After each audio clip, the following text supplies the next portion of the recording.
Sir actually ನಾನು cinema industry ಬಂದಿದ್ದು super ಸಿನಿಮಾಯಿಂದ. So ಅಲ್ಲಿ ನಾನು ಎಂಟ್ರಿ ಆಗ್ಬೇಕಾದ್ರೆ ಉಪ್ಪಿ ಸರ್ ಮೇಲೆ ತುಂಬಾ ಹುಚ್ಚು ಅಭಿಮಾನ ಇತ್ತು. ಸೊ ಬೀದರಲ್ಲಿ ನನ್ನ ರೂಮಲ್ಲಿ ನಾನು ಏನೇ ಹಾಕಿದ್ರು ಉಪ್ಪಿ ಸರ್ ಇರೋದು. ಬಟ್ ಎಜುಕೇಶನ್ ವೈಸ್ ನಾನು ಒಂದು ಸ್ವಲ್ಪ ಬ್ರಿಲಿಯಂಟ್ ಸ್ಟೂಡೆಂಟ್ ಅನ್ನೋ ಕ್ಯಾಟಗರಿಯಲ್ಲಿ ಇದ್ದಂಗೆ ಇದ್ದಿದ್ರಿಂದ ನಮ್ಮ ಅಪ್ಪನಿಗೆ ತುಂಬಾ ಆಸೆ, ಒಬ್ಬನೇ ಮಗ ಇರೋದ್ರಿಂದ ಡಾಕ್ಟರ್ ಓದಿಸ್ಬೇಕು ಅಂತ. ಅಂಡ್ ನಾನು ಅಲ್ಲಿ ಪಾಸ್ ಆದೆ ಚೆನ್ನಾಗಿ. ಆದ್ಮೇಲೆ ಪಿ ಯು ಸಿ ಆದ್ಮೇಲೆ BAMS ಆಯುರ್ವೇದ ಡಿಗ್ರಿನೂ ಹೆಂಗಂದ್ರೆ ಆಟ ಆಡ್ಕೊಂಡು ಪಾಸ್ ಮಾಡಿದ್ದೆ. ಸೊ ಅವ್ರಿಗೆ ಆಸೆ ಏನಿತ್ತು ನನ್ನ ಮಗ ಡಾಕ್ಟರ್ ಅಂತ, ಅವರೆಲ್ಲ ಫಿಕ್ಸ್ ಆಗಿದ್ರು. ಆದ್ರೆ ನಮ್ಗೆ ಇದ್ರ ಮೇಲೆ ತುಂಬಾ ಸೆಳೆತಾ ಇತ್ತು ಸಿನಿಮಾ ಇದ್ರ ಮೇಲೆ. ಸೊ ಡಿಗ್ರಿ ಕಂಪ್ಲೀಟ್ ಮಾಡಿ ಆಮೇಲೆ ಬಂದು ಉಪ್ಪಿ ಸರ್ ಜೊತೆ ಜಾಯ್ನ್ ಆಗಿದ್ದೆ. ಆವಾಗ ಇಡೀ ನಮ್ಮ ಫ್ಯಾಮಿಲಿ ಆಗಿರ್ಬೋದು, ನನ್ನ ಸರ್ಕಲ್ ಎಲ್ಲರೂ ಇದು ಬೇಡ ಅಂತ ತುಂಬಾ ಅಪೋಸ್ ಇದ್ರು. ಬಟ್ ನನಗೆ ಸಪೋರ್ಟಿವ್ ಆಗಿ, ನನಗೆ ಧೈರ್ಯವಾಗಿ, ನನ್ನ ಶಕ್ತಿಯಾಗಿದ್ದು ನನ್ನ ತಾಯಿ ಒಬ್ಳೆ. ಸೊ ಅವಳು ಇರೋದ್ರಿಂದಾನೇ ಮೋಸ್ಟ್ಲಿ ನಾನು ಇಲ್ಲಿವರೆಗೂ ಏನೇ ಕೆಲಸ ಮಾಡಿದ್ರು ಆರಾಮಾಗಿ ತುಂಬಾ ಸೆಟಲ್ಡ್ ವೇಲಿ ಮಾಡ್ಕೊಂಡು ಬಂದಿದ್ದೆ ಅನ್ಸುತ್ತೆ.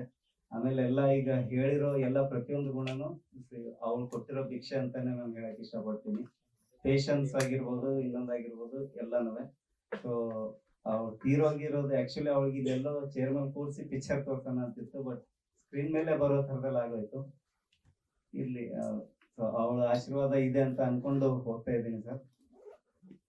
ಸಿನಿಮಾ ವಿಚಾರಕ್ಕೆ ಬರೋದಾದ್ರೆ, ಈ ಸಿನಿಮಾ ಬದಲು ನಾನು ಬೇರೆ ಒಂದು ಭವಮ್ ಅಂತ ಒಂದು ಕಂಟೆಂಟ್ ಇಟ್ಕೊಂಡು ನಾನು ನಾಣಿ ಸರ್ ಹತ್ರ ಒಂದು ಡಿಸ್ಕಸ್ ಮಾಡ್ಬೇಕು ಅಂತ ಫೋನಲ್ಲಿ ಮಾತಾಡಿದ್ದೆ.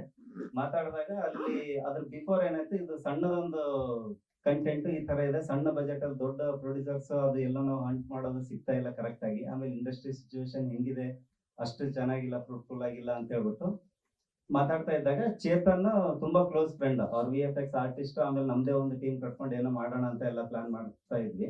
ಸೊ ಅವಾಗ ಸಡನ್ ಆಗಿ ಒಂದು ಹಳ್ಳಿ ಊರ್ ಕಂಟೆಂಟ್ ಬಸ್. ಈಗ ಹಾಲಿವುಡ್ ಡೈರೆಕ್ಟರ್ಸ್ ಸುಮಾರು ಇದಾರೆ ನಮ್ಮಲ್ಲೇ. ಯಾಕಂದ್ರೆ ನಮ್ಮ ಸರ್ಕಲ್ ಅಲ್ಲೇ ಮಾತಿರ್ತಿದ್ರೆ ಸ್ಪೈಡರ್ ಮ್ಯಾನ್ ನೋಡೋಣ, ಅವೆಂಜರ್ ನೋಡೋಣ ಅಂತ ಹೇಳ್ತಾರೆ. ಅಲ್ಲೆಲ್ಲ ನೋಡ್ಕೊಂಡು ಆ CG ಗೀಜಿ ಅನ್ಕೊಂಡು ಏನೇನೋ ಮಾಡ್ಕೊಂಡು ಕೂಟ್ ಹೋಗಿರೋ ಸುಮಾರು ಜನ ಇದಾರೆ. ಬಟ್ ನನಗೇನು ಅಂದ್ರೆ, ಉಪ್ಪಿ ಸರ್ ಯಾವಾಗ್ಲೂ ಒಂದು ಮಾತು ಹೇಳೋರು, ದ ಬೆಸ್ಟ್ CG ಏನ್ ಗೊತ್ತೇನ್ರಿ, without CG is the best CG ಅಂತ ಹೇಳೋರು.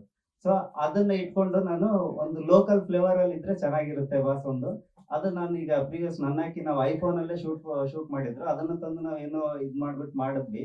ಅಲ್ಲಿ ಅವ್ರು ಮಾಡಿರೋ ಕೆಲ್ಸಕ್ಕೆ ನಾವು ಸಪೋರ್ಟಿವ್ ಆಗಿ ನಿಂತ್ಕೊಂಡಿದ್ದೆ. ಅದ್ರಲ್ಲೂ ನನಗೆ ನಮ್ ಕಡೆ ಹೇಳ್ತಾರಲ್ಲ ಜಬರ್ದಸ್ತ್ ಜ್ಯಾದಾ ಅಂತ, ಅಂದ್ರೆ ಅವಶ್ಯಕತೆಗಿಂತ ಮಿಗಿಲಾಗಿ ಕ್ರೆಡಿಟ್ಸ್ ಕೊಟ್ಟಿದ್ರು ನಮ್ಮ ಉತ್ತರ ಕರ್ನಾಟಕ ಹೀರೋ ನಮ್ಮ ಮಲ್ಲ ಜಮಖಂಡಿ. ಸೊ ಅದನ್ನ ಇಟ್ಕೊಂಡು ಒಂದೇನೋ ಟೀಮ್ ಟೈ ಅಪ್ ಮಾಡ್ಕೊಂಡು ಮಾಡೋಣ ಅಂತ ಶುರು ಮಾಡಿದ್ವಿ. ಆ ಕತೆ ಅವ್ರಿಗೂ ಇಷ್ಟ ಆಯ್ತು. ಪ್ರೊಡ್ಯೂಸರ್ ಅವ್ರೇನು ಕೇಳೇ ಇಲ್ಲ, ಓಕೆ ಬಾಸ್ ನೀವು ಮಾಡ್ತೀನಿ ಅಂದ್ರೆ ಡನ್, ನಾನೇನೋ ಅರೇಂಜ್ ಮಾಡ್ಕೋತೀನಿ ಅಂತ ಹೇಳ್ಬಿಟ್ಟು ಸ್ಟಾರ್ಟ್ ಆಯ್ತು. ಅದಾದ್ಮೇಲೆ ಒಂದಿನ ಹಿಂಗೆ ಕ್ಯಾಶುವಲ್ ಆಗಿ ಮಾತಾಡ್ಬೇಕಾದ್ರೆ ನನ್ನ ಟೀಮ್ ಜೊತೆ ನಾನು ಮಾತಾಡಿದ್ದಾದ್ಮೇಲೆ, ಹೀರೋಯಿನ್ ಮೇಡಮ್ ಆಕ್ಚುಲಿ ಇವ್ರು ಈಗ ಇಲ್ಲಿ ಬೆಂಗಳೂರವ್ರ ತರ ಅನ್ನಿಸ್ತಾರೆ, ಬಟ್ ನಮ್ಮ ನೇಟಿವ್ ಬೀದರ್ ಅವ್ರದ್ದು. ಅಲ್ಲಿ ಯಾವಾಗ ಒಂದು ಕ್ಯಾಶುವಲ್ ಫ್ಯಾಮಿಲಿ ಫ್ರೆಂಡ್ ಎಲ್ಲ ಒಂದ್ಸತಿ ಫೋನಲ್ಲಿ ಹಿಂಗೆ ಹೇಳಿದಾಗ ತುಂಬಾ ಚೆನ್ನಾಗಿದೆ ಇದನ್ನ ಮಾಡಿ ಅಂತ ಅಂದ್ರು. ಅವ್ರು ಹೇಳಿದ್ಮೇಲೆ, ಮಲ್ಲವರಿಗೆ ಹೇಳಿದ್ಮೇಲೆ ಒಂದು ರೂಪುರೇಷೆಗೊಂಡು ನನಗೆ ಡೈಲಾಗ್ ಅದ್ರ ಮೇಲೆ ಬರ್ದು ಅದು ಅಷ್ಟು ಇಂಡೆಪ್ತ್ ಆಗಿ ಹೋಗೋಕೆ ಅಷ್ಟೊಂದು ಟೈಮ್ ಇಲ್ವೇನೋ ಅಂತ ಅನ್ನಿಸ್ತು. ಅದಕ್ಕೆ ನಾಣಿ ಸರ್ ರಿಕ್ವೆಸ್ಟ್ ಮಾಡ್ಕೊಂಡೆ, ಸರ್ ಅದು ಆಮೇಲೆ ನೆಕ್ಸ್ಟ್ ಡಿಸ್ಕಸ್ ಮಾಡೋಣ, ಇದೊಂದು ಸಣ್ಣದಿದೆ ಸರ್ ಮಾಡೋಣ ಅಂತ. ಅವರು ಸಿನಿಮಾ ವೈಸ್ ಅವ್ರು ಹೇಳ್ದಂಗೆ ದೊಡ್ಡದು ಸಣ್ಣದು ಅಂತ ಡಿಫ್ರೆನ್ಶಿಯೇಟೇ ಮಾಡಿಲ್ಲ. ಇಮಿಡಿಯೇಟ್ ಓಕೆ ಕೂತ್ಕೊಂಡು ಬರೆಯಕ್ಕೆ ಶುರು ಮಾಡಿದ್ರು. ಮೋಸ್ಟ್ಲಿ 1 ವಾರ ಅನ್ಸುತ್ತಲ್ಲ ಸರ್, ಒಂದೇ ವಾರದಲ್ಲಿ ಡೈಲಾಗ್ ಎಲ್ಲ ವರ್ಕ್ ಕೊಟ್ಟರು. ಸಾಕು ಸರ್ ಇಷ್ಟು ನಾನು ಅಲ್ಲಿ ಉತ್ತರ ಕರ್ನಾಟಕ ಟ್ರಾನ್ಸ್ಲೇಟ್ ಮಾಡ್ಕೋತೀನಿ ಅಂತ ಇಬ್ರು, ನಾನು ಮಲ್ಲವರು ಇಬ್ರು ಕೊಟ್ಟು 1 ವಾರದಲ್ಲಿ ಅಲ್ಲೆಲ್ಲ ನಮ್ ಸ್ಲ್ಯಾಂಗಿಗೆ ಏನ್ ಬೇಕು ಆ ನೇಟಿವಿಟಿಗೆ ತಕ್ಕಂಗೆ ಟ್ರಾನ್ಸ್ಲೇಟ್ ಮಾಡ್ಕೊಂಡು ಶುರು ಮಾಡಿದ್ವಿ. ಅಂಡ್ ಅವಾಗ ಸ್ಟಾರ್ ಕಾಸ್ಟ್ ವಿಚಾರಕ್ಕೆ ಬಂದಾಗ, ಮೇನ್ ಕ್ಯಾರೆಕ್ಟರ್ ಬೇಕು ಅಂತ ಬರ್ಕೊಂಡಾಗ ಅವರೆಲ್ಲ ಹಿಂಗ್ ಪೇಮೆಂಟ್ಗಳು ಜಾಸ್ತಿ ಆಗಿ ನಮ್ ಬಜೆಟ್ ಜಾಸ್ತಿ ಆಗುತ್ತೋ ಅಂತ ಹೇಳ್ಬಿಟ್ಟು ನನಗೂ ಬಿಲೀವ್ ಮಾಡಕ್ಕಾಗಿಲ್ಲ. ಅವ್ರಿಗೆ ಒಂದೊಂದು ಫೋನ್ ಕಾಲ್ ಅಲ್ಲಿ ನಾನು ಮಾತಾಡಿದ್ದಕ್ಕೆ ಅವ್ರು ನೆಕ್ಸ್ಟ್ ಪೇಮೆಂಟ್ ಏನು ವಿಚಾರ ಮಾತಾಡಿಲ್ಲ. ಚೇತನ್ ಅವ್ರಿಗೆ ಕಳ್ಸಿಕೊಟ್ಟೆ, ತುಂಬಾ ರೆಗ್ಯುಲರ್ ರೇಟ್ ಗಿನ್ನ ತುಂಬಾ ಕಮ್ಮಿಲ್ ಮಾಡಿ. ಅದು ಒಂದೇ ಒಂದು ಕಾರಣ, ಅವ್ರೆಲ್ಲರೂ ಹೇಳಿದ್ದು ಡಾಕ್ಟರ್ಗೋಸ್ಕರ ಮಾಡ್ತೀನಿ, ಎಲ್ಲರೂ ಸುಮಾರು ಜನ ಡಾಕ್ಟರ್ ಅಂತಾನೆ ಕರೆಯೋದು, ಉಮೇಶ್ ಅವ್ರಿಗೋಸ್ಕರ ಮಾಡ್ತೀನಿ ಅಂತ ಹೇಳಿದ್ರು. ಸೊ ಅದೇ ರೀತಿ ಅವ್ರು ಬರೀ ಮಾತಲ್ಲಿರ್ಲಿಲ್ಲ, ಪ್ರತಿ ಸ್ಟೆಪ್ ಅಲ್ಲೂ ನನ್ನ ಜೊತೆ ನಡ್ಕೊಂಡು ಬಂದ್ರು ಅವರೆಲ್ಲರೂ. ಅಂಡ್ ಶೂಟಿಂಗ್ ಪೋರ್ಷನ್ಸ್ ಬಂದಾಗ ನನ್ಗೆ ಉತ್ತರ ಕರ್ನಾಟಕದಲ್ಲಿ ಜಮಖಂಡಿ ಸರೌಂಡಿಂಗ್ ಮಾಡ್ಬೇಕು ಅಂತ ಪ್ಲಾನ್ ಮಾಡಿದ್ವಿ. ಅಲ್ಲಿ ಲೋಕಲ್ ಮಾಡ್ಬೇಕಾದ್ರೆ ಕೆಲವೊಂದು ಕ್ಯಾರೆಕ್ಟರ್ಸ್ ನ ಅಲ್ಲಿನ ಫ್ಲೇವರ್ ಬೇಕು ಅಂತ ಹೇಳ್ಬಿಟ್ಟು ಈ ನಾಟಕದ ಆರ್ಟಿಸ್ಟ್ ಗಳು ಹಾಕೊಳ್ಳೋಣ ಅಂತ ದಯಾನಂದ್ ಬಿಳಿಗಿ ಅಣ್ಣ ಆಗಿರ್ಬೋದು, ಆಮೇಲೆ ನಮ್ಮ ದಾವಲ್ ಅಣ್ಣ ಅಂತ ರಾಜು ತಾಳಿಕೋಟೆ ಸರ್ ಮಗ ಅವರು.